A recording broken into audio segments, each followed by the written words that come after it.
आप मुझे ये बताएं कि थोड़ा बहुत कॉन्सेप्ट क्लियर हुआ है बेसिक चीजों का, इक्विटी एंड इक्वलिटी में क्या फर्क है, समझ में बात आई आपको? अब हम थोड़ा आप डिटेल में थोड़ा हिस्टोरिकल बैकग्राउंड देखेंगे कि इक्विटी क्या है, इक्विटी का वर्ड कहाँ से आया और इक्विटी क्यों की जाती है, इक्विटी का लॉ से क्या ताल्लुक है, उस चीजों को हम मद्देनजर देखेंगे। सबसे पहले अगर इक्विटी की मीनिंग्स को देखें, लिटरल मीनिंग को, इट मीन्स कि just or fair, the system of fairness, equality, the system of, मतलब कि जिसमें आप कह सकते हैं कि आपको एक इंसाफ का तकाजा पूरा हो। कैसे? द वर्ड इक्विटी मीन्स के फेयर और just in its wider sense, but its legal meaning is the rules developed to mitigate the severity of the common law. अब ये बेसिकली अगर मैं थोड़ा सा इसको आपको हिस्टोरिकल बैकग्राउंड आपको हल्का सा बताऊं, इक्विटी बेसिकली 1313 सेंचुरी में किंग हेनरी किंग था, उनके जमाने में ये होता था कि मैं जस्ट इनको थोड़ा बताने के लिए आपको वहां पीछे जाऊंगा ताकि फिर आगे हमारी डिटेल्ड स्टडी है। एक है कॉमन लॉ सिस्टम यूके के अंदर। शान, कॉमन लॉ सिस्टम से मुराद ये है कि यूके का जो मुल्क है ना, जो यूके जो चलता था ना, उनका कोई रिटन फ्रेमवर्क नहीं है। वो चलता था अपने कस्टम्स, अपने ट्रेडिशंस के ऊपर, विद दैट प्रेसिडेंट। प्रेसिडेंट क्या है? Case laws. मतलब कि एक जज ने कभी एक तारीख में एक केस लॉ किया, उस केस लॉ को वो in future as a precedent set करते, उनको चलाते थे। मतलब कि अगर उस तरह का कभी भी कोई मसला आएगा तो उस जज के फैसले को मद्देनजर रखेंगे। Do you get that? इनको और कस्टम्स को मिला के उनका एक सिस्टम होता था, उसी के ऊपर उनका कंट्री रन करता था, उनका ऊपर उनका कंट्री चलता था। अब हुआ ये कि वो जो कॉमन लॉ सिस्टम है ना, वो वहां यूके के अंदर लोगों को उस तरह रेमेडी प्रोवाइड नहीं करता था।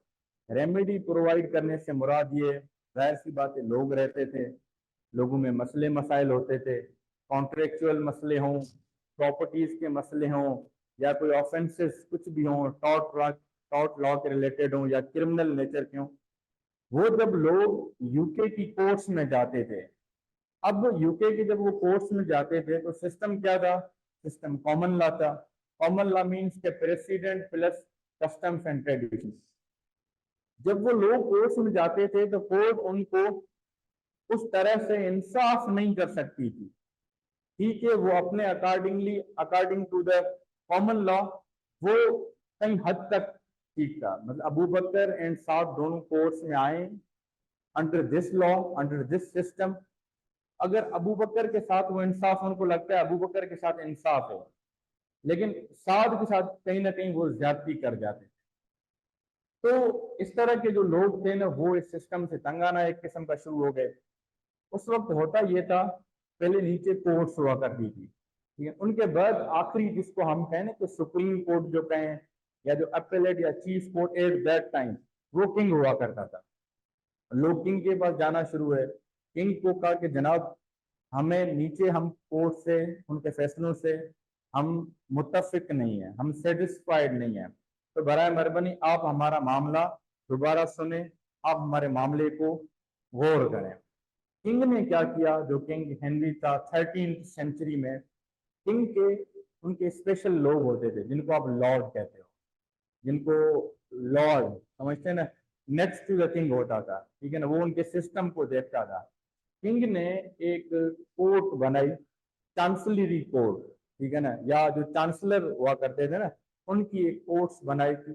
इनके दो नाम है, एक चांसलरी कोर्ट भी कहते हैं और उसको लॉर्ड कोर्ट्स भी कहते हैं, इक्विटी कोर्ट्स भी कहते हैं, मल्टीपल हैं, लेकिन चांसरी कोर्ट्स मोस्टली यूज किया जाता है। उसमें वो क्या करते थे, जो सात जैसे लोग हुआ करते थे ना, वो जब किंग के बजाय वो उनके लॉर्ड के पास जाते थे, वो उनकी कोर्ट्स में जाते थे, वो जाके उनको अपना मसला बताते थे कि हुजूर वाला जनाब आली, हमारा प्रीवियस कोर्ट ने इस तरह हमारा फैसला किया है, अब आप देखें मेरे साथ कहीं ना कहीं तो ज्यादती हुई है ना, मुझे उस तरह कंपनसेट नहीं किया गया। सपोज करते हैं, मैं आपको मिसाल देता हूं, स्पेसिफिक परफॉर्मेंस ऑफ कॉन्ट्रैक्ट आप लोगों ने पढ़ा है। स्पेसिफिक परफॉर्मेंस में ये होता है जब दो पार्टी आपस में कॉन्ट्रैक्ट करती हैं, ए और बी, साद और अबू बकर। अबू बकर ने साद को गाड़ी देनी थी, अबू बकर ने उसको पैसे देने थे उसके बदले में। होता यह है कि साद अबू बकर को गाड़ी दे देता है टाइम पे, लेकिन अबू बकर टाइम पे पैसे नहीं देता, अबू बकर डिले करता है साद को। अब डिले करने की वजह से साद को क्या हुआ, नुकसान हो रहा है, क्योंकि वो पैसे उसने आगे किसी को देने थे। साद जाता है लोअर कोर्ट में, मैं आपको ये मिसाल देके सिनेरियो में समझा रहा हूँ। तो वहां वो कोर्ट क्या कहती है, कहती है कि अबू बकर आप इनको पैसे दे दो। अब ये चीज नहीं देखने, चले पैसे तो उसको मिल जाएंगे, चले आप अपना, वो कोर्ट क्या कहती थी कि अबू बकर आप अपना सिर्फ अपना पार्ट पूरा करें। पार्ट क्या है, जो आपके रिमेनिंग उसके ऊपर है कि आप उनको पैसे दें।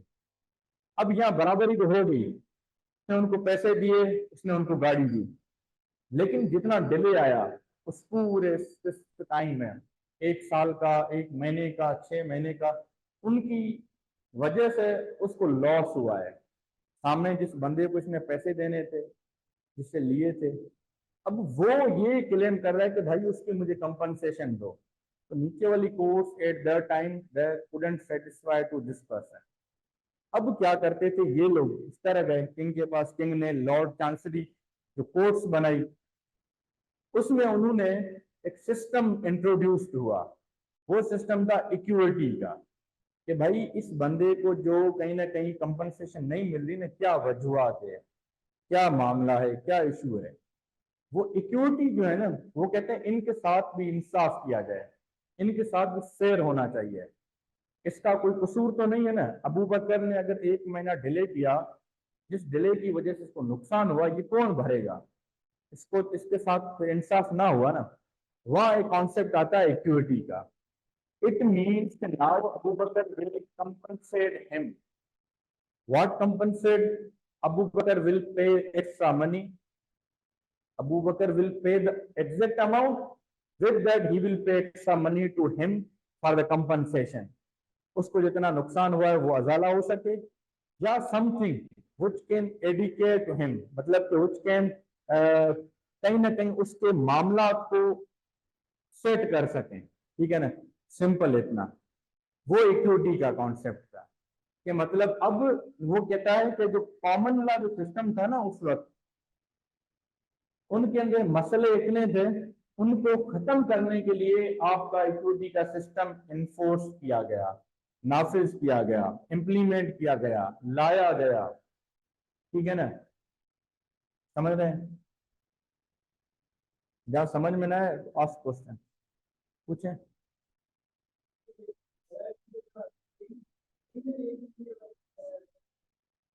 बेसिकली मैं आपको बताता हूँ, बेसिकली ये इक्विटी का कॉन्सेप्ट अगर दुनिया के अंदर देखा जाए ना, तो this is a natural concept. जो नेचुरल जस्टिस का कॉन्सेप्ट है ना, वही इक्विटी का कॉन्सेप्ट है। लेकिन यूके के अंदर जो स्टार्ट किया था ना, वो किंग हेनरी ने किया था। King Henry, HENRY। आगे स्लाइड्स में डिटेल्स लिखी हुई है, लेकिन जस्ट मैं आपको वो कर रहा हूँ। वो बगैर यहाँ तो क्लियर है। अच्छा, आप ये वर्ड बेसिकली लेटिन वर्ड है, लेटिन रूट है। इक्वल्स आप जिसको बोलते हैं, मीनिंग है इवन या fair or equal. In English equity first appear in the 1300 and has a broad range of meaning. अब अगर हम ब्रिटिश की बात करते हैं तो जाहिर सी बात है, जो मिडीवल पीरियड का, जो 1100 से 1500 साल का, उसमें जो किंग हेनरी था उसकी हुकूमत थी, उसके दौरान ये उसने वो कॉन्सेप्ट जो कोर्ट का शुरू किया था। उस बेसिक वर्ड का मतलब है इक्वलिटी, बराबरी, फेयर, मतलब कि आपके साथ बिल्कुल फेयर सिस्टम होना चाहिए, जस्टिस होना चाहिए, इंसाफ होना चाहिए आपके साथ। तो this is the basic concept of equity. यहां तक मुबीन कोई क्लियरिटी, कोई क्वेश्चन? क्लियरिटी है यहां तक? जी, पूछना चाहते? रजिया मैम, नेक्स्ट नेक्स्ट अच्छा, अब स्लाइड्स की थोड़ी अरेंजमेंट मैंने इस तरह की है, कुछ हिस्टोरिकल चीजें थी, कुछ उनका अपना इक्विटी का कॉन्सेप्ट है, तो मैंने मिक्स में लिखा है ताकि मैं आपको अपने अकॉर्डिंगली समझा सकूं, स्लाइड्स को देख के कंफ्यूज ना होना। अब अगर इंट्रोडक्शन देखें, equity is a particular body of law that was developed in England. अब अगर हम देखें कि इक्विटी क्या है, इक्विटी एक वर्ड नहीं है, इक्विटी एक पूरा सिस्टम है। कौन सा सिस्टम है, हम कह सकते हैं कि इट कैन बी, या it is the natural system, ठीक है ना।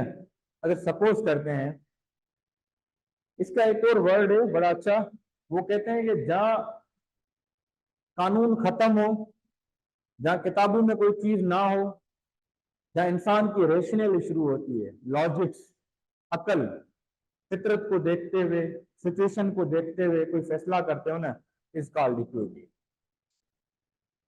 ठीक है ना। लेकिन it should be fair with both parties.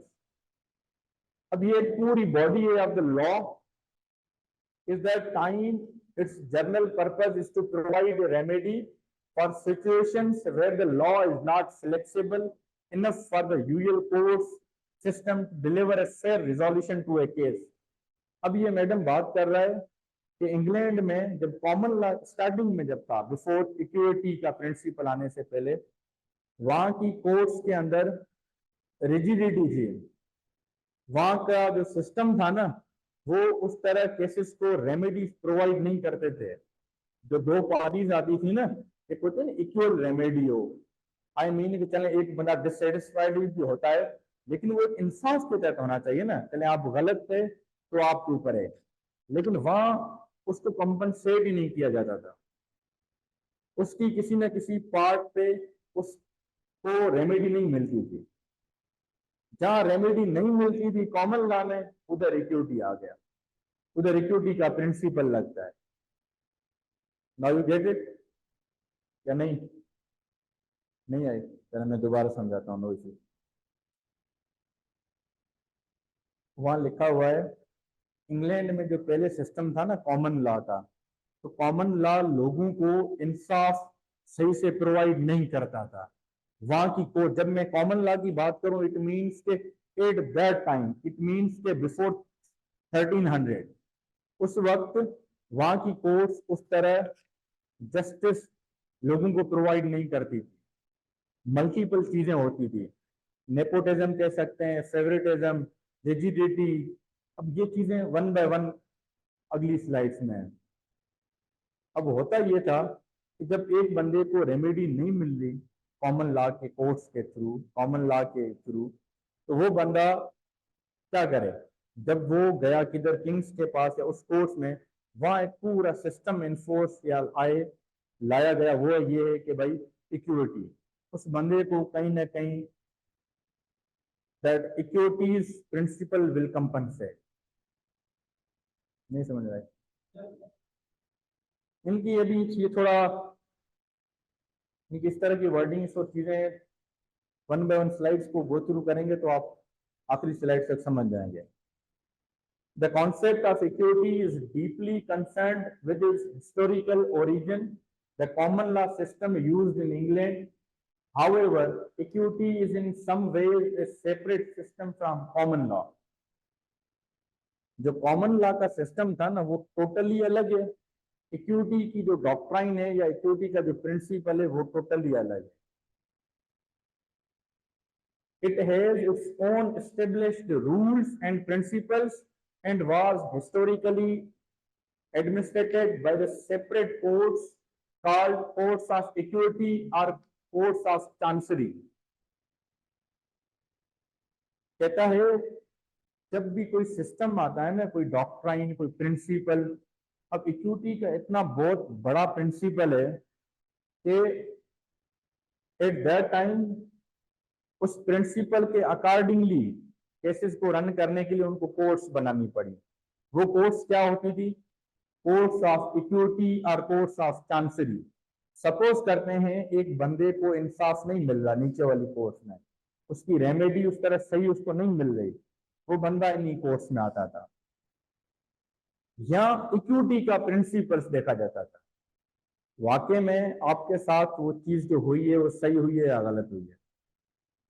तो इक्विटी का प्रिंसिपल ये है, just to check the natural system, just to check कि आपको कंपनसेट उस पर हुआ है कि नहीं हुआ। सो minor and basic things were considered in the course of chancery. Hope you get it. तो नेक्स्ट करना। एक चीज को समझना बहुत जरूरी है। देखें, मेरा आपसे सवाल, आपका नाम क्या है? मास Usama. Usama, common law system कहाँ चलता है, कौन से कंट्रीज में चलता है? पाकिस्तान का सिस्टम कॉमन लॉ है? क्या है पाकिस्तान का सिस्टम?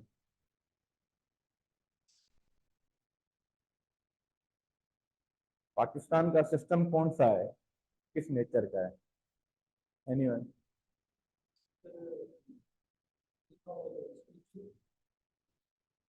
हम्म।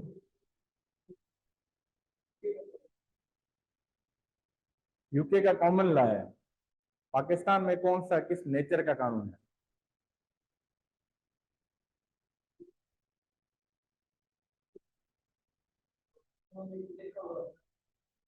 तो क्या बोलते हैं? कोडिफाइड। वो वगैरह सिविल लॉ, लेकिन वो क्या है आपके, किस शक्ल में है? Codified written constitution. दुनिया के अंदर दो तरह के सिस्टम होते हैं। एक होते हैं रिटन कॉन्स्टिट्यूशन, दूसरा होता है अनरिटन कॉन्स्टिट्यूशन। रिटन कॉन्स्टिट्यूशन वो होते हैं, एक पूरा लिखा हुआ एक किताब होता है, आइन होता है, जिसके अकॉर्डिंगली उसका मुल्क रन करता है। जिस तरह यूएसए का कानून रिटन है। रिटन कानून रिजिड होता है। रिजिड से मुराद है उसके अंदर तरमीम करना, उसको चेंज करना, उनकी चीजों को इधर उधर हिलाना। It's rigid. रिजिड मीन्स के कॉम्प्लेक्स। आप इजिली, आराम से उन चीजों को नहीं कर सकते। You need a two third majority of the parliamentarian. Pakistan का सिस्टम इसी तरह है। That is a written, that is the codified system. ठीक है ना? You need a two third majority for any changes in the constitution. यहाँ तक समझ में आप? इस तरह जो यूके का सिस्टम है, which is a common law, it means के नॉट कोडिफाइड। इट मीन्स के which is on the, there is some part of customs, traditions and the some part is of the, इस चीज का दूसरा part क्या होता है? बोले बोले। प्रेसिडेंट और द केस लॉज। प्रेसिडेंट्स क्या होते हैं? प्रेसिडेंट खुद क्या है? जुडिशियल डिसीजन, पुरानी अदालतों के फैसले, उनको आप यदि यूज करते हैं किस चीज में, इन फ्यूचर अपने केसेस पे।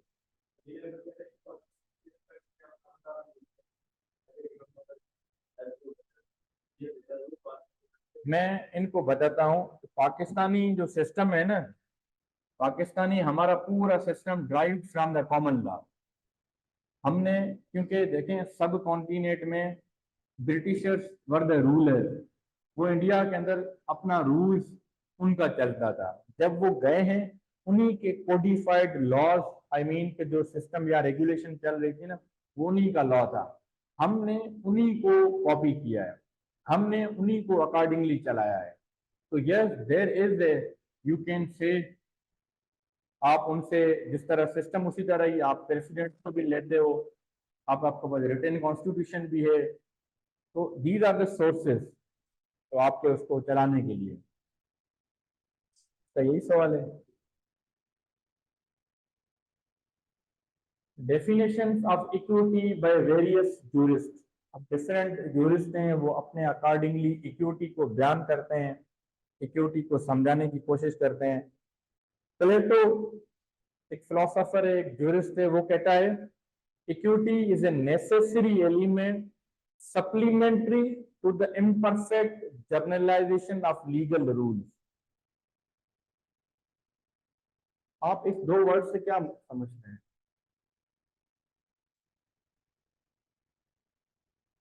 एनीवन के?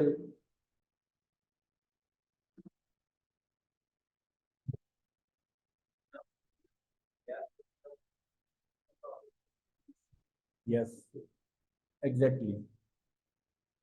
Hasan, what do you mean by the supplement to the law, or supplement to the legal system, or supplement to the where a particular issue has been arise, but you have no any statutory law? What do you mean by the supplement at that time?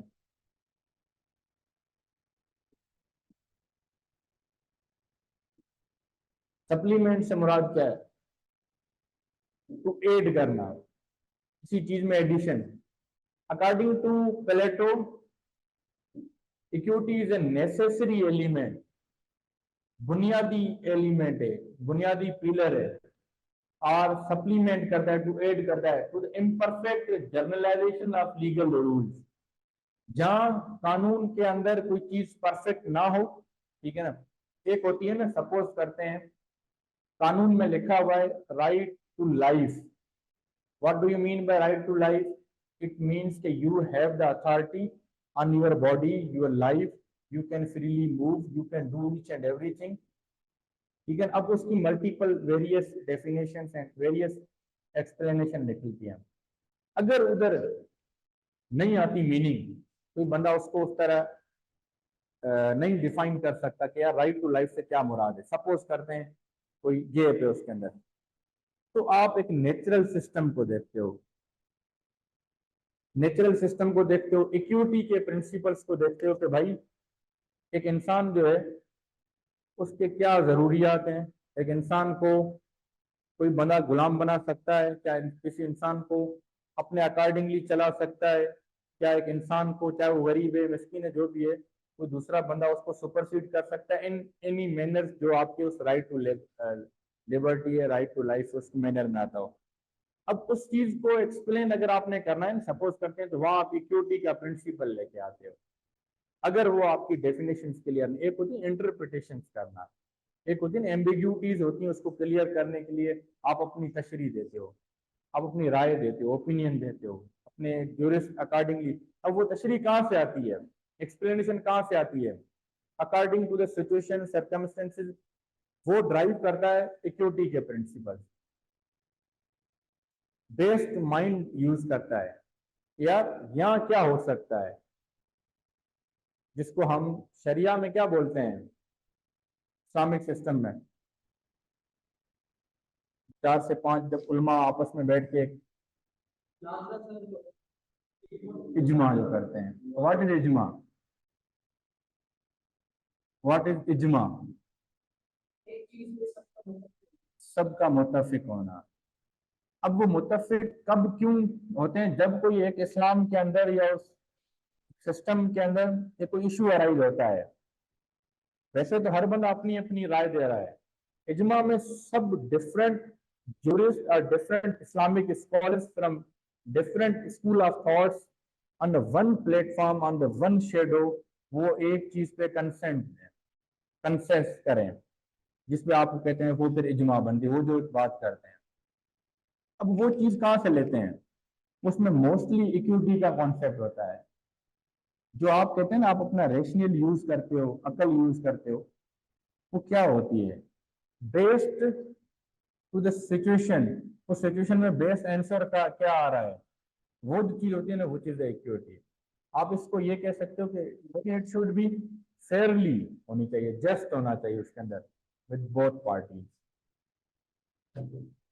According to Blackstone, equity is the soul and spirit of all laws.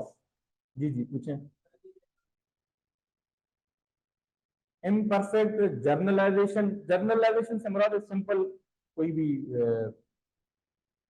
इसको मैं आपको, equity is a necessary element, supplementary, imperfect journalisation. Imperfect दो मतलब आते हैं यहाँ journalisation से।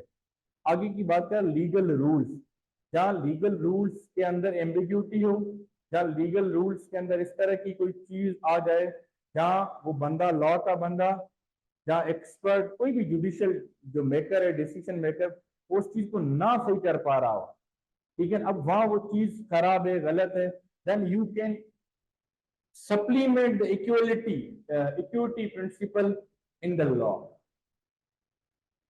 जहां इस तरह की चीज आ जाती है तो आप वहां क्या करते हैं, इस सिस्टम को उसके साथ सप्लीमेंट कर देते हैं। क्यों? एक बेस्ट सॉल्यूशन निकालने के लिए। अब वो कहता है इंसान के अंदर रूह निकाल दो ना तो इंसान जस्ट एक मुर्दा है। इसी तरह अगर ब्लैक स्टोन डिक्शनरी के अकॉर्डिंगली ये है कि भाई जो इक्विटी का कॉन्सेप्ट है ना वो रूह की तरह है, सोल की तरह, स्पिरिट है ऑफ ऑल लॉज। मतलब कि हर लॉ के अंदर इक्विटी का प्रिंसिपल, सिस्टम, इक्विटी का कॉन्सेप्ट होना बहुत जरूरी है, या वो है ऑटोमेटिकली है उसके अंदर। इक्विटी की जो सिनोनिम्स हैं या मीनिंग्स हैं, वो कहते हैं कि विद जस्टिस एंड साउंड या interpretation of the rule.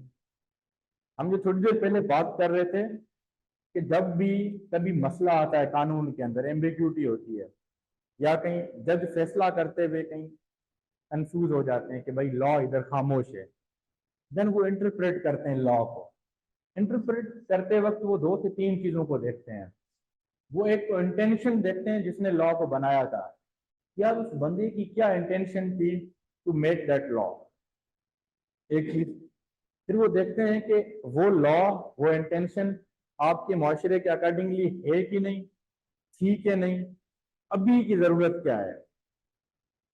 Then you use your, जिसको आप कहते हो रेशनल, मैं अगेन एंड अगेन यूज करता हूं जहां इसका मतलब होता है आप अपनी अकल यूज करते हो, based in the situation, based in the circumstances. वो आपकी इंटरप्रिटेशन जो होती है ना, which is also equity's principle, which is also driven from the equities principle. Alitra, what is equity?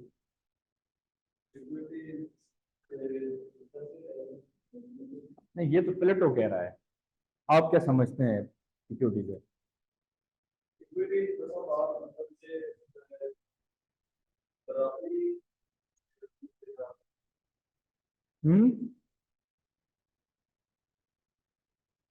बराबरी इक्वलिटी भी करती है।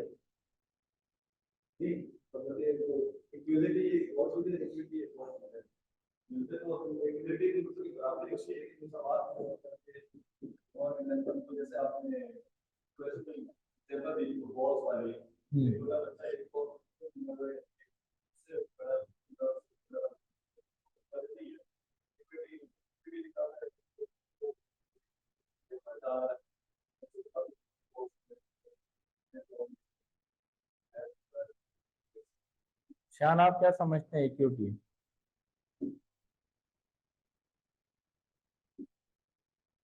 जी, इट इज सोल ऑफ, ये ब्लैक स्टोन कहती है, आप क्या फरमाते हैं? आप जो अभी तक मेरी तकरीर से समझे हैं ना वो बताएं। आप बता दें, मैं आप दोनों के ऊपर बड़ा फुल्ली फोकस कर रहा हूँ, आप बताएं। both parties had specific that particular thing was that agreement was, as you said. आप क्या समझते हैं जो, जी आप?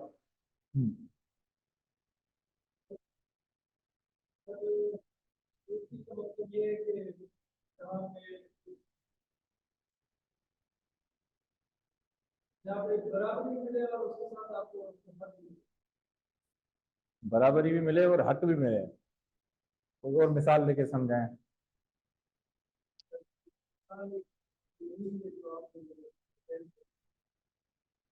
अच्छा, अकॉर्डिंग टू मैक्स रेडन ये फरमाते हैं equity is based on reason and good conscience.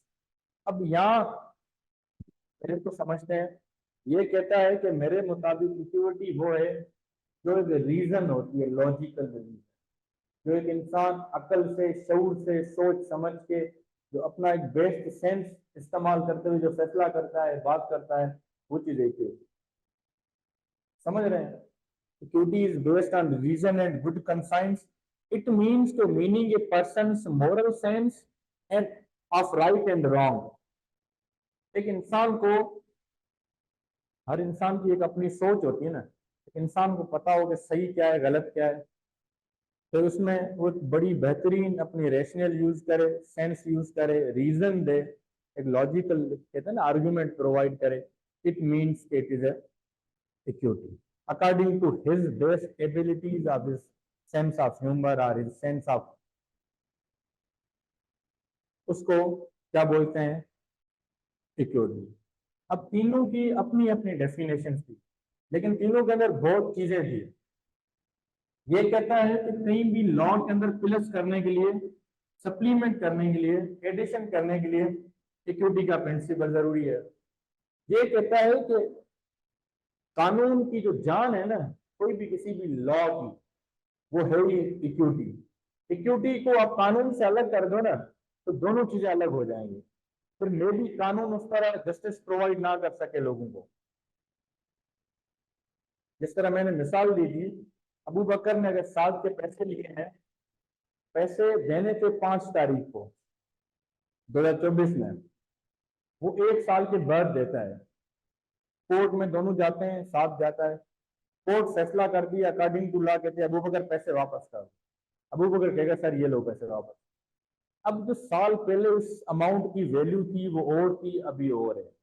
जो साल पूरा उसको मेंटल एक टॉर्चर में रहा है, मेंटल एगनी में रहा है, इसकी वजह से उसको जो नुकसान हुआ है, हु कैन कंपनसेट। अब यहाँ जो है ना, ये चीज कौन देता है, ये प्रिंसिपल आता है इक्विटी से एक किस्म का। इस तरह की मल्टीपल चीजें हैं। एक और मिसाल देता हूं, अमेंडमेंट्स इन द कॉन्ट्रैक्ट। आपने शायद कॉन्ट्रैक्ट पहले पढ़ा है मैडम। अगर साद और अबू बकर एक आपस में कॉन्ट्रैक्ट करते हैं, वो कॉन्ट्रैक्ट इनका एक्सपायर होना है 1 साल के बाद। अगर अबू बकर चाहता है कि मैं इसके अंदर कोई अमेंडमेंट करूं, तो लीगल, साद भी चाहता है, क्या वो दोनों कर सकते हैं अमेंडमेंट? लीगल है, कर सकते हैं। आप अपनी suggestion, any opinion Abu Bakr? With mutual consent, you want to amend your contract, you want to expand your contract whatsoever, you can। अच्छा सपोज करते हैं, अगर हम कॉन्ट्रैक्ट की वर्डिंग्स को देखते हैं, once the contract has been formed, once the written contract is formed or written down, then you cannot alter, you cannot change, या उसके अंदर कोई भी मॉडिफिकेशन सपोज करते नहीं हो सकती। क्लॉज लगा दी, नहीं हो सकता ना। अच्छा, अब यहाँ दोनों पार्टीज की म्यूचुअल कंसेंट भी आ गई है, क्लॉज भी लगी हुई है। अब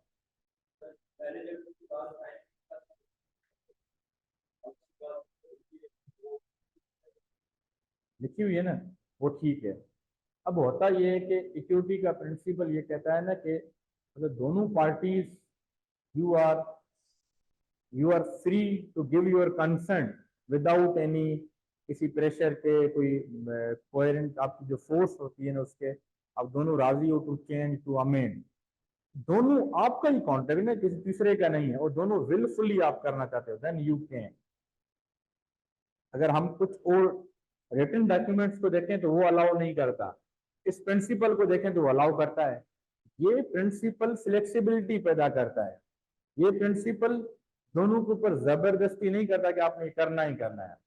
ये कहता है जिस जो हम कॉमन कहें, जो हमारा रिटन डाउन कॉन्स्टिट्यूशन या व्हाट्सएवर जो रिटन चीज है, तो इक्विटी का प्रिंसिपल आपको फ्लेक्सिबल करता है। मैम समझ आ गई? These were the some definitions from the jurist.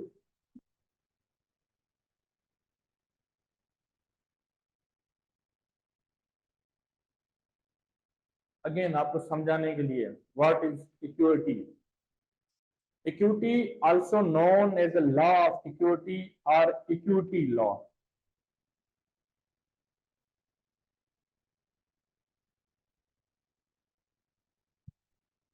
आपको देखें, कोई भी चीज समझने से पहले इक्विटी जो है ना, मतलब कि इसका कॉन्सेप्ट इतना इंपॉर्टेंट है कि ये हर जगह यू कैन यूज, ये एक पूरा अलग सिस्टम है, अलग बॉडी है, इस तरह बाकी चीजें रेगुलेशंस होती हैं। Equity also known as the law of equity और equity law is a branch of law that developed historically in England as a supplement to common law. अगर हम इंग्लैंड की बात करें तो वो कहता है कि ये ब्रांच ऑफ लॉ है, कानून की हम कह सकते हैं एक शाख है। ये तारीख से डेवलप्ड होती है इंग्लैंड के अंदर। जिस तरह इंग्लैंड के अंदर जो किंग का सिस्टम था ना, उस वक्त लोगों को कॉमन लॉ रेमेडी सही से प्रोवाइड कंपनसेट नहीं करता था, सही से उनको इंसाफ नहीं मिलता था। इक्विटी का प्रिंसिपल एक नेचुरल, एक ऐसा आप कहें प्रिंसिपल है जो अकल सेंस समझ से वो उस लॉ के अंदर एडिशन करता है। वो कहते हैं ये भी एक साइड है, this is a equity. It is characterized by its focus on principle of fairness, justice and conscience. जो हमने बात की, जो मॉरल फेयरनेस एंड जस्टिस, और आपकी इन तीन चीजों के ऊपर मुश्तमिल होता है, जस्टिस, फेयरनेस एंड आपकी rationals are the right and wrong of your sense. Equity provides remedies and solution that may not always be available through common law, and it is designed to address situations where strict application of legal rules may lead to unjust outcomes. कहता है कि equity जो है ना, वो आपको ऐसी remedy provide करता है, ऐसे सॉल्यूशन देता है जो आपका बाकी कॉमन लॉ नहीं देता। वहां आपका इक्विटी क्या करता है, आपको एक लीगल रेमेडी देता है, एक वे आउट देता है, एक सॉल्यूशन देता है, ताकि आप अपने मसले से निकल, आपका मसला सॉर्ट आउट हो जाए। नीचे करें होगा,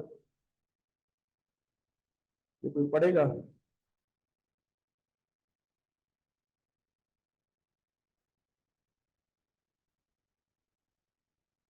ये रीड आउट करें।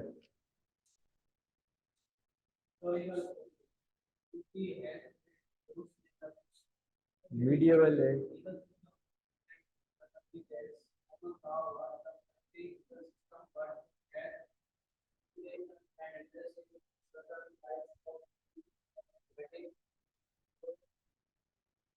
ऐसा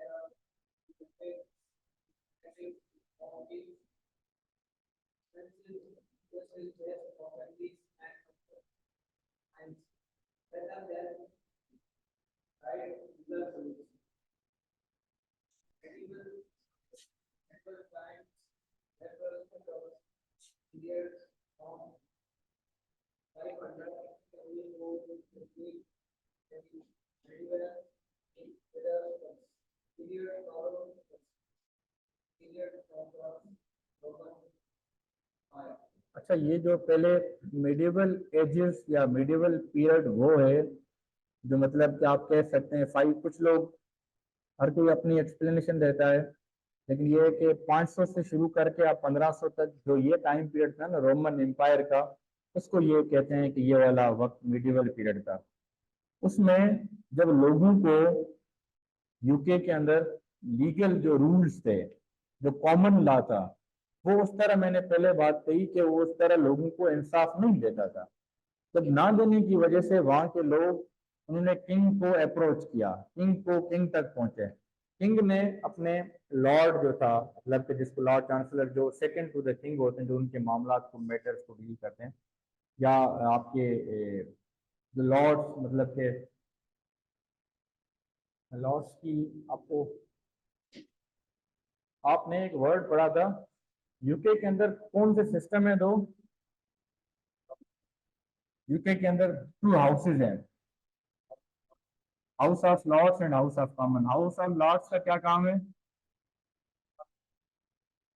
पहले वो पार्लियामेंट का काम करते थे, विद दैट वो सुप्रीम कोर्ट का भी काम करते थे, कि वो ही सारे केसेस को, चीजों को डील करते थे। इट मीन्स कि जो उस वक्त के लॉर्ड्स जो होते थे ना, जो चांसरी कोर्ट उस किंग हेनरी ने बनाई, इसका मकसद ये था कि उन लोगों को to provide the justice, to provide the fairness, to provide the equity. Simple is that.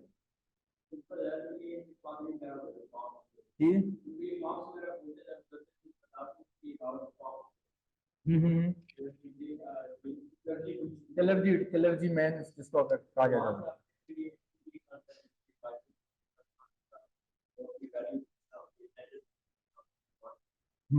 असल में अबू बकर बिल्कुल आप सही कह रहे हैं, दुरुस्त कह रहे हैं। हमारा जो अभी का जो टोटल मेरी स्लाइड्स का कॉन्सेप्ट है, थ्रू आउट द इक्विटी है, centre point is the equity. And अभी जो हिस्टोरिकली मैं आपको बता रहा हूँ, जस्ट मैं अराउंड कर रहा हूँ किंग हेनरी के, not going beyond, not going after या उस वक्त की सिचुएशन हिस्टोरिकल। ये है ना इक्विटी का कॉन्सेप्ट, एक दफा आपको समझ में आ गया ना, ये चीजें जो है ना ये फर्दर आगे एक्सपेंड हैं, ये समझाने वाली हैं, ये समझाऊंगा। अभी अगर ये कॉन्सेप्ट समझ में ना आया ना, तो आपका आगे सिस्टम नहीं चलना। ये सिर्फ जितना एक सब्जेक्ट है ना इक्विटी, ये सब्जेक्ट नहीं, ये पूरा बड़ा प्रिंसिपल है दुनिया का ना। जिस तरह उस ब्लैक स्टोन की जो डेफिनेशन थी ना, equity is the soul of all laws, equity is the spirit of all laws. Equity को निकाल देना तो आपकी बाकी चीजें इस तरह है कि सांस नहीं है उनके अंदर। इक्विटी का जो बाकी प्रिंसिपल्स होते हैं, इसका principle is much more important. अब देखें, सपोज करते हैं पाकिस्तान का आइन 1973 में जिस बंदे ने बनाया था, जो लोग उस वक्त बैठे थे, उस वक्त सोसाइटी और थी, उस वक्त टेक्नोलॉजी और थी, उस वक्त लोग और नेचर के और मेंटेलिटी के थे। अभी 70 साल के बाद और नेचर के। अभी अगर हम उन चीजों को, कभी मसला आता है, हम इंटरप्रेट करते हैं, तो हम आज के वक्त के हिसाब से करते हैं। वो चीज ये कौन देता है, ये कौन कहता है? ये हमें कॉन्सेप्ट, डॉक्ट्राइन ऑफ या प्रिंसिपल ऑफ इक्विटी देता है। समझ रहे हैं जी? पढ़ेंगे, बिल्कुल पढ़ेंगे। अबू बकर बेसिक था ना मेरा ये जो लेक्चर, जिस इंट्रोडक्टरी लेक्चर, इंट्रोडक्टरी लेक्चर हमेशा ये होता है, आप सिर्फ रोड मैप देते हो वैसे, और सब्जेक्ट का इंट्रो करवाते हो। ये इक्विटी इतना इम्पोर्टेंट सब्जेक्ट है, आपकी चीजें आदि हैं इसके अंदर, तो वो हम करेंगे। वो हम उसका एक हिस्टोरिकल, अब इसके बाद जो नेक्स्ट है ना, वो हम मेडिवल एज से पहले भी पढ़ेंगे, फिर कंपेरेटिव स्टडी भी करेंगे कि भाई नेचुरल जस्टिस का कॉन्सेप्ट कहाँ से आया, किसने दिया, फिर पूरे इक्विटी को हम डिफाइन करेंगे। Now just to clarify, just in your for your clarity, हम ये किया हुआ है।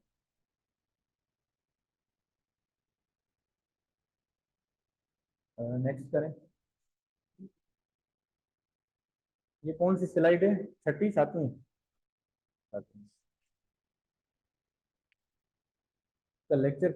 Equity in a legal context refer to a system of principle and remedies developed to supplement the rigid rules of common law. Again, वो कहता है कि अगर हम इसको लीगली कॉन्टेक्स्ट में देखें, एक पूरा प्रिंसिपल है, एक पूरा सिस्टम है ऑफ प्रिंसिपल, मतलब कि उसूलों भरा निजाम। वो उसूल जो you can drive from the rational, you can derive from the natural justice system, you can derive from your abilities, based of your abilities, ठीक है ना? According to that particular situation or the circumstances, you can resolve or you can reach till the final destination to resolve that matter, ठीक है? ये एक basic. It is based on notions of fairness, justice and conscience। कहता है जो इसके pillars अगर की बात करें ना, ये किसके ऊपर, तीन मेजर चीजें हैं जिनके ऊपर ये सिस्टम, ये डॉक्ट्राइन या ये प्रिंसिपल है। जो हमने बात की फेयरनेस की, फेयरिटी की, जस्टिस की, तीसरी थी जो कंसाइंस, इट मींस के जो आपकी रेशनल है, जो आपकी गुड और बेड को जो समझने वाली सेंस है, मोरल सेंस है। Equity operates alongside common law, offering flexible remedies and principles to address which circumstances may not be adequately addressed by legal rules alone. कहते जहाँ कॉमन लॉ उन चीजों को उस तरह डील नहीं करता, वहाँ इक्विटी उस चीजों को फेयरली डील करता है।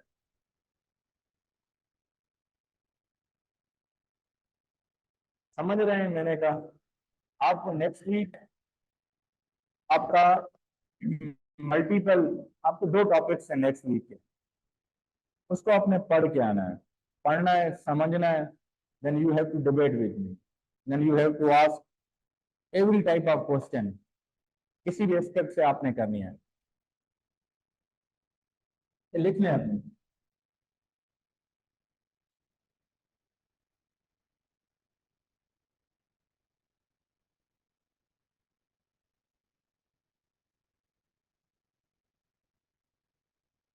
समझ गया?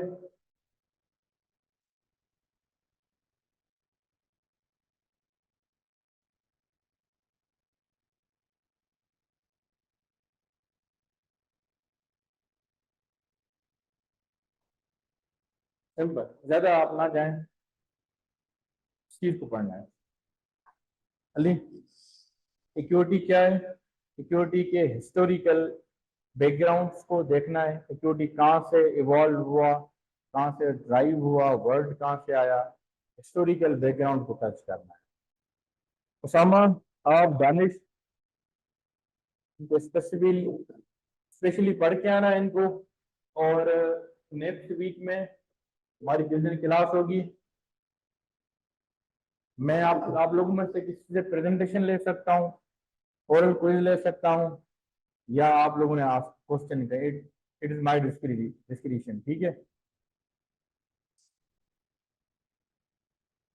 नेक्स्ट करना होगा।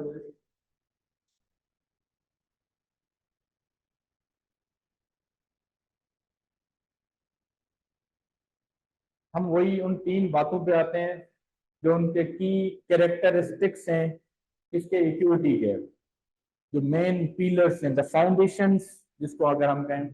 एक है flexibility, equity always provide flexibility at every situations.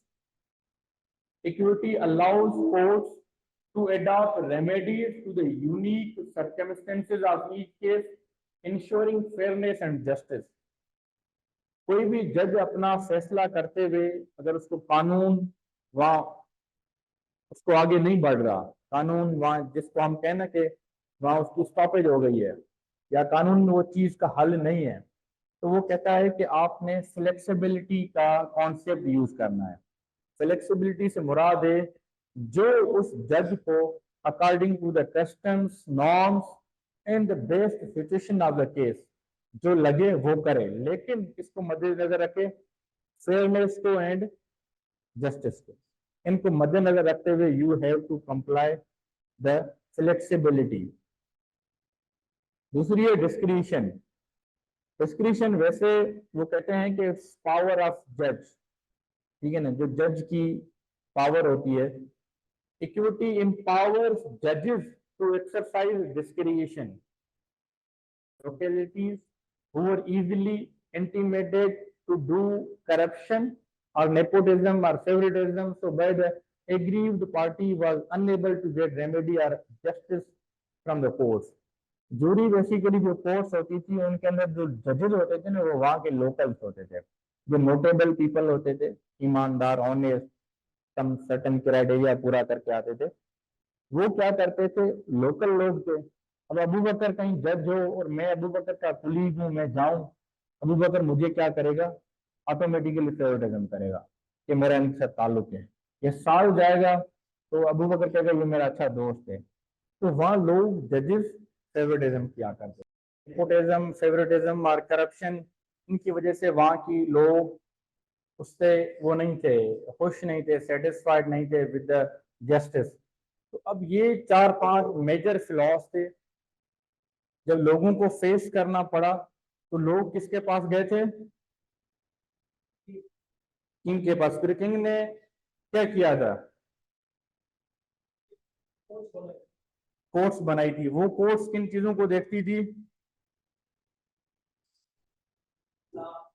उन चीजों को जो यहाँ प्रोवाइड नहीं की जाती थी, वो एक इक्विटी बेस्ड, मतलब कि कॉमन लॉ प्लस में इक्विटी, इन दोनों चीजों को मद्देनजर रखते हुए you have the option to come and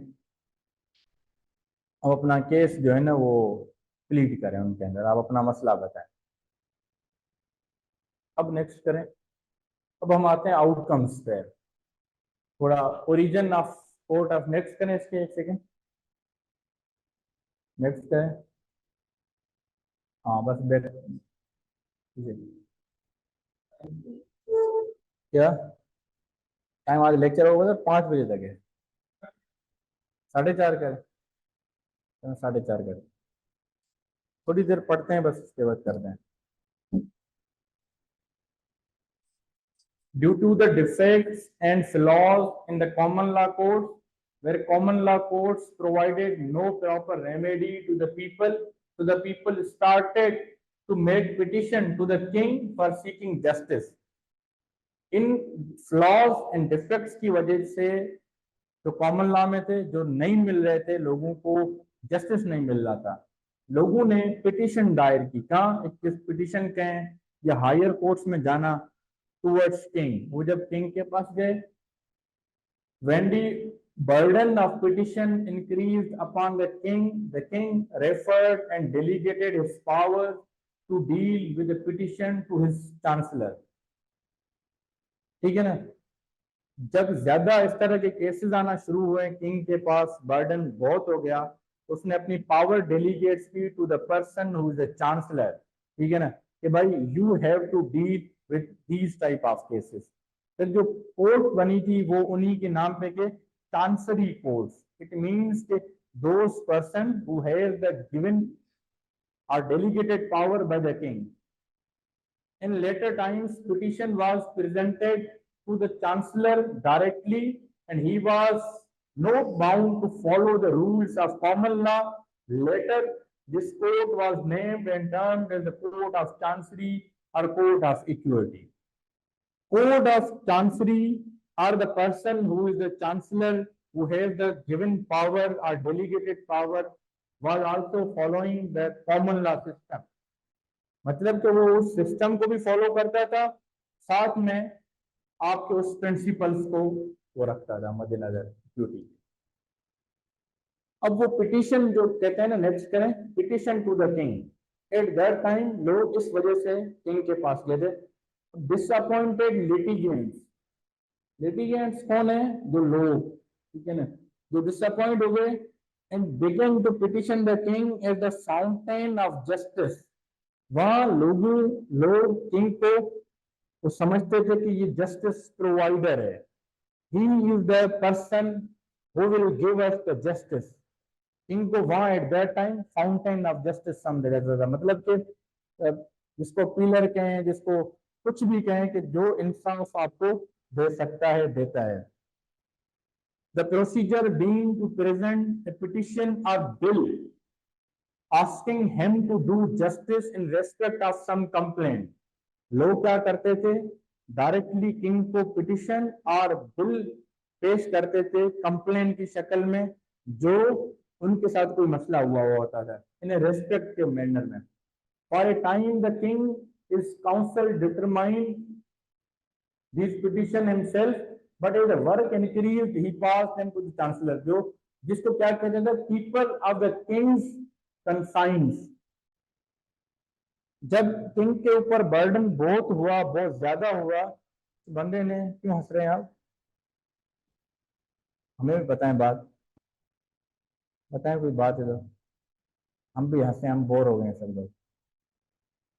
तो वो कहते थे किंग ने अपनी पावर डेलीगेट्स की to the person who is the chancellor, जिसको किंग्स का एक वो कहा जाता था कि भाई जो उसके ओपिनियन में उन चीजों में गाइड करता था, बताता था। The second person to the king, जो मोरली गुड और बैड की, वो कहते हैं वजीर मुशीर, जो बादशाह को सलाह देते थे, मशवरे देते थे, इसको आप समझ लें कि that person. The chancellor was usually A clergy man. The chancellor was a clergyman, generally a Bishop and learned in the civil and canon law. The king, through his chancellor, eventually set up a special court, the court of chancery, to deal with these petitions. ये जो chancery court बनाई गई थी, ये specifically in मसाइल को deal करने के लिए बनाई गई थी, जो कि स्पेसिफिक नेचर के थे। तो ये स्पेशल कोर्ट्स के जिम्मे में आती है। Chancellor supervise the chancery where clerks who originally worked behind a wooden screen or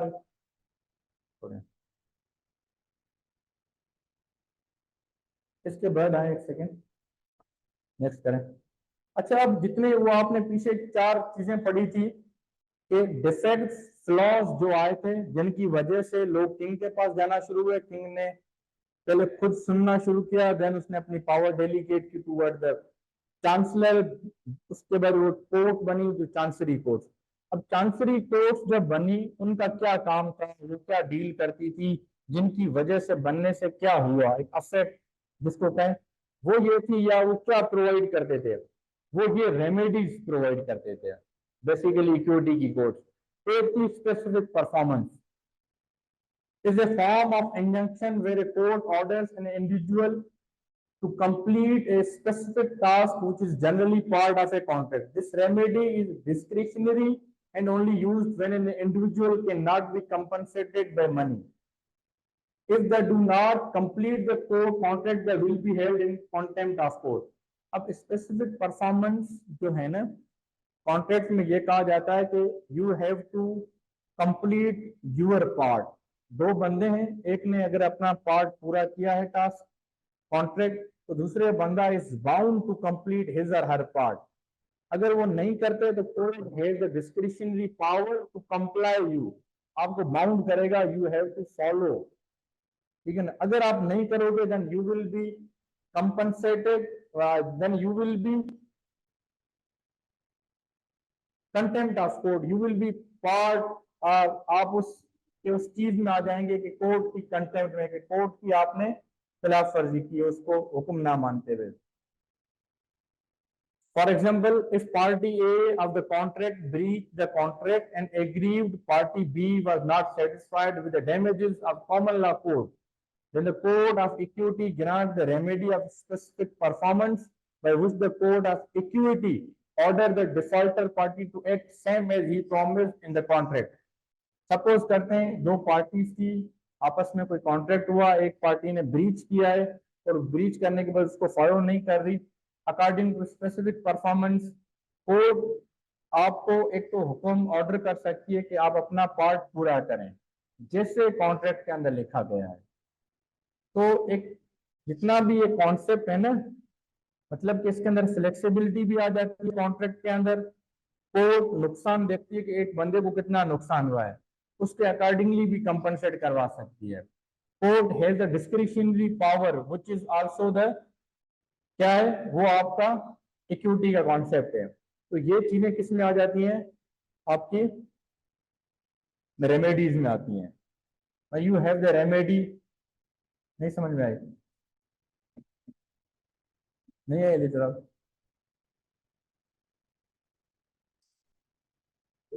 बात ये कर रहा है सिंपल कि आपको रेमेडी प्रोवाइड करने के लिए इक्विटी का कॉन्सेप्ट है किस्म का। सबसे पहला है स्पेसिफिक परफॉर्मेंस का। वो नेक्स्ट करें इनको फिर वन बाय वन।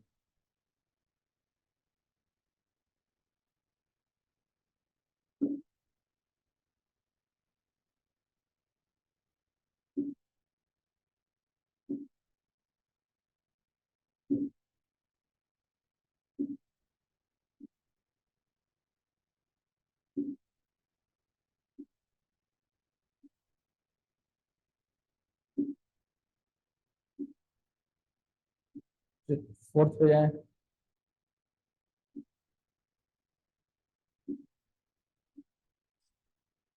इतनी पूरी वो कहते हैं ना कि तकरीर करने के बाद, समझाने के बाद, अब ये 4 चीजें हैं, ये जिसको समझ में आ गई उसको इक्विटी का कॉन्सेप्ट समझ में आए। वो अगर दोनों पे लेके जाए 2-3 पे, तो एक्सप्लेन कर रहे हैं इनको, सेकंड एंड थर्ड। बैक करें एक सेकंड, हाँ बैक से करें। ये पढ़ो सब लोग, एक्सप्लेन करो। सही से पढ़ो, फिर फोर्थ एंड फिफ्थ भी पढ़ो। जिसने सही से एक्सप्लेन किया ना, उसको मतलब पूरा इक्विटी का कॉन्सेप्ट समझना है। मेरा 3 घंटे का लेक्चर फिर रीड आउट।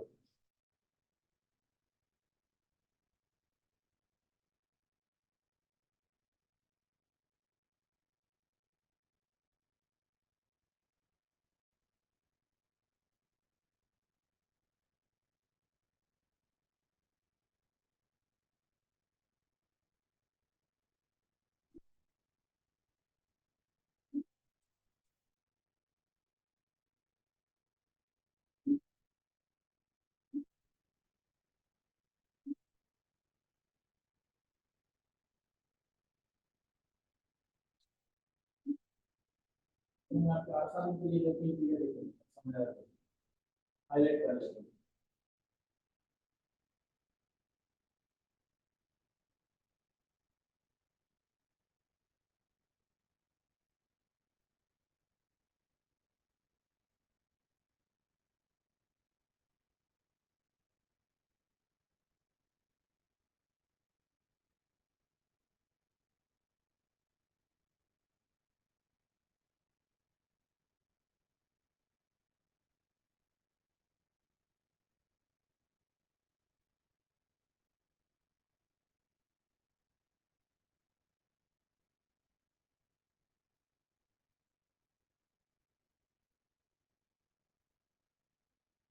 होनवारी होगा, अगेन पढ़ें और आप मुझे बताएं। बिल्कुल हाईलाइट किया है जो मेजर चीजें, ये जिनको समझ में आई ना, इट मीन्स के कॉन्सेप्ट सही से समझ में आया।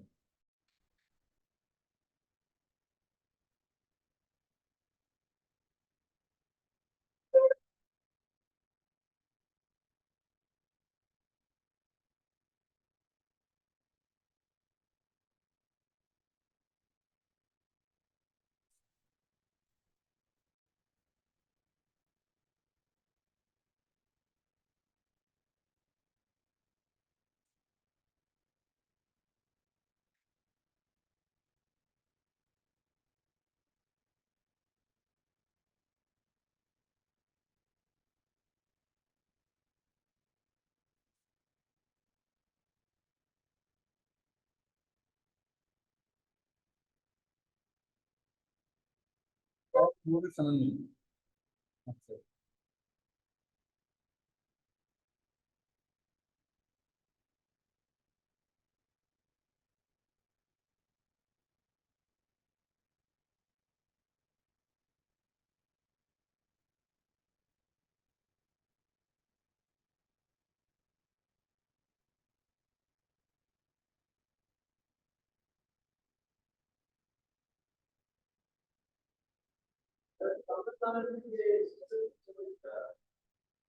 इसके लिए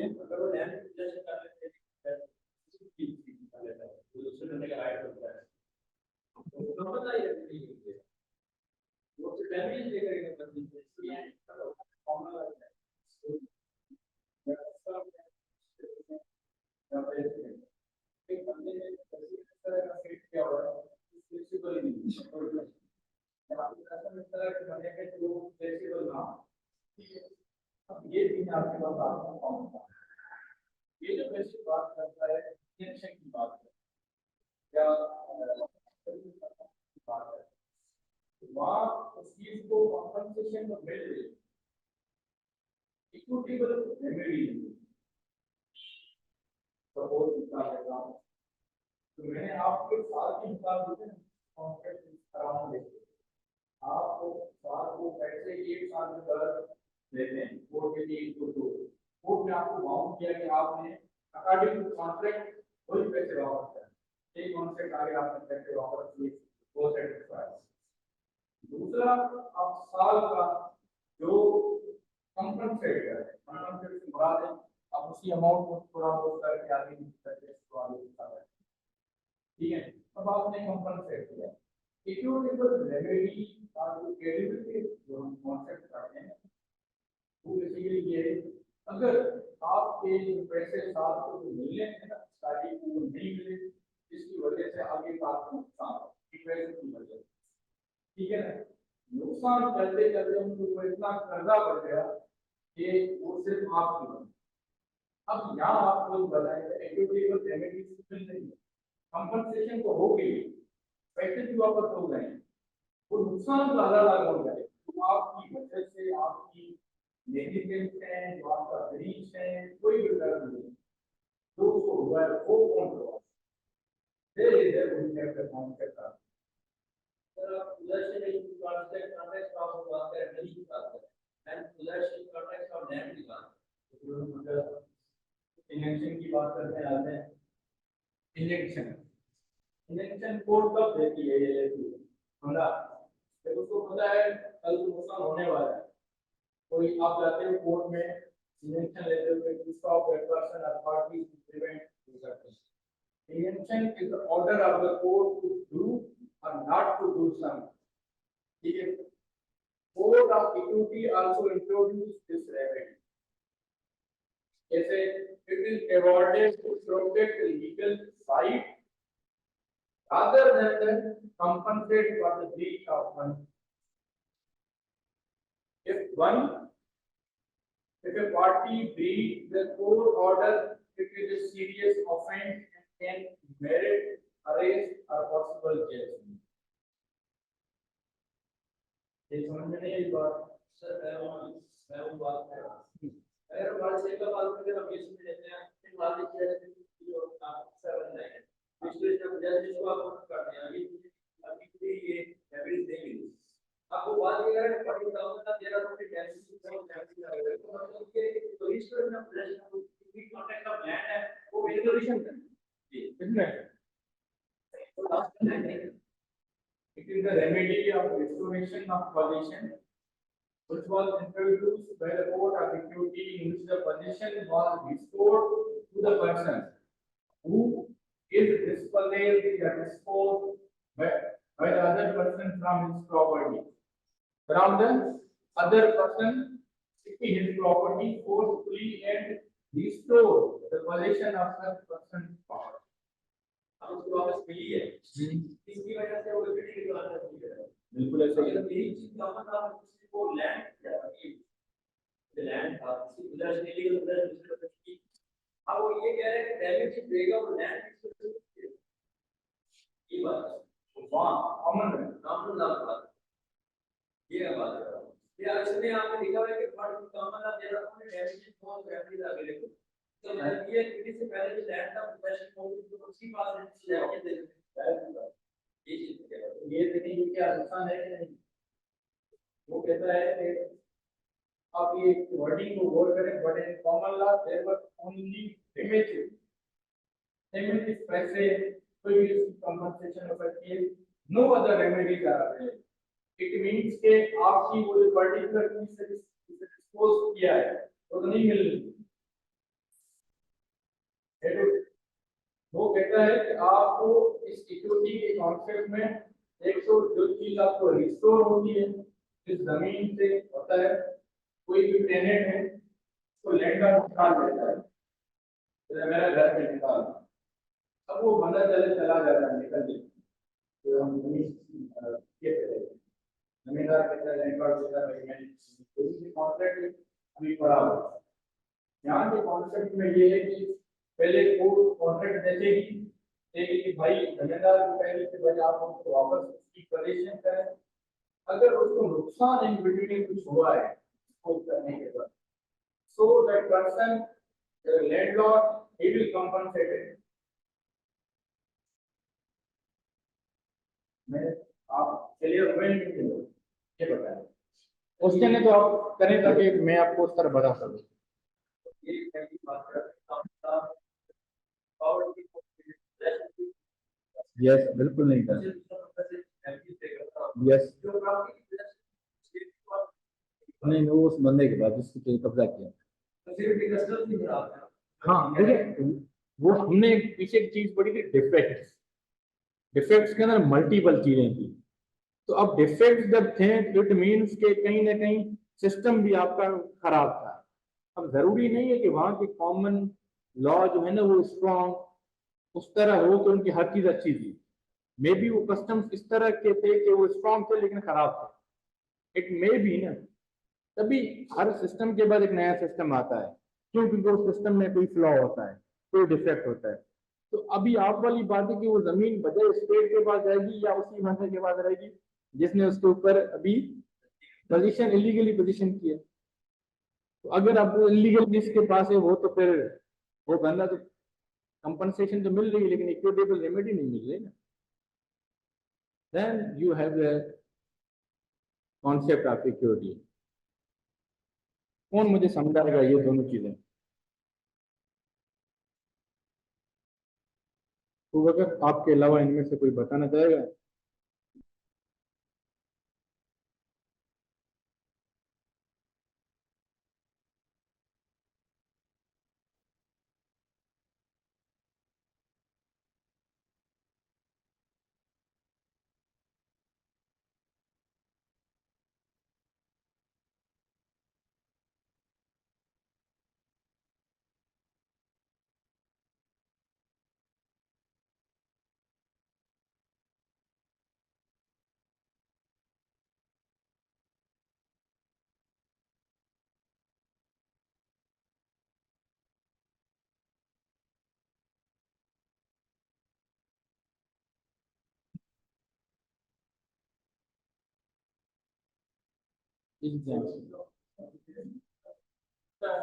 नेक्स्ट करें। Rectification, recession, basically इक्विटी का कॉन्सेप्ट आपको फ्लेक्सिबिलिटी देता है। इक्विटी का कॉन्सेप्ट जहाँ आपको अपनी वो रेमेडी नहीं मिल रही हो, वहाँ इक्विटी का कॉन्सेप्ट आपको इंसाफ देता है, रेमेडी देता है, कंपनसेट भी करता है, एवरी एस्पेक्ट से आपको प्रोटेक्ट करता है। किसको? Agreed party. एग्रीड पार्टी कौन है? इसके साथ this is the basic concept. अब उसके अंदर वहाँ 6 चीजें थी। एक स्पेसिफिक परफॉर्मेंस, कोड के पास डिस्क्रिप्शन है, कोड के अब डिस्क्रिप्शन कौन देता है? इक्विटी। कोड को लगता है कि एक बंदा स्पेसिफिक परफॉर्मेंस भी नहीं कर रहा तो उसको कंप्लाई करेगी कि भाई आप अपना रिमेनिंग पार्ट पूरा करें कॉन्ट्रैक्ट का। सेकंड थिंग, अगर उस टाइम फ्रेम में उसको इतना नुकसान हुआ है तो you have to pay him back. ठीक है। उसके बाद हमारे पास इंजेक्शन थी। इंजेक्शन वो होती है, वो भी कोड की डिस्क्रिप्शन होती है कि भाई आप किसी बंदे को या किसी चीज को रोकते हो, ऑर्डर होता है कोर्ट का कि ये चीज नहीं करनी। अगर कोई बंदा वो चीज करेगा और वो करेगा, वो कानून में स्तर नहीं लिखा हुआ, उसकी कंटेंट ऑफ कोर्ट है। कोर्ट हैज द पावर आपको सेंटेंस कर सकती है, आपको फाइन भी कर सकती है, एनीथिंग कोर्ट हैज। इसी तरह rectification and recession, if any mistake is done in the contract and the right of individual is violated, the court of equity allowed to rectify or modify the contract by mutual consent or the agreement or according to the order of the court, but common law has no remedy in this case. अब आप बताएंगे इधर क्या होगा? जब आपको common law remedy ना provide करे तो डोर में, अगर हम डोर में जाते हैं, मैंने और आपने कॉन्ट्रैक्ट किया, अब हम म्यूचुअल यूज वो करना चाहते हैं, कॉमन लॉ कहता नहीं करते। इक्विटी का कॉन्सेप्ट आपको अलाउ करता है कि इन रेक्टिफाई, मॉडिफाई, फिर म्यूचुअल कंसेंट, म्यूचुअल एग्रीमेंट, दोनों पार्टी की वो भी बिल्स। रेसिशन फीस खत्म करना ये भी आप तब कर सकते हैं with mutual consent. These are the basic remedies available to the person or the basic concept or the component of the remedy. Equity.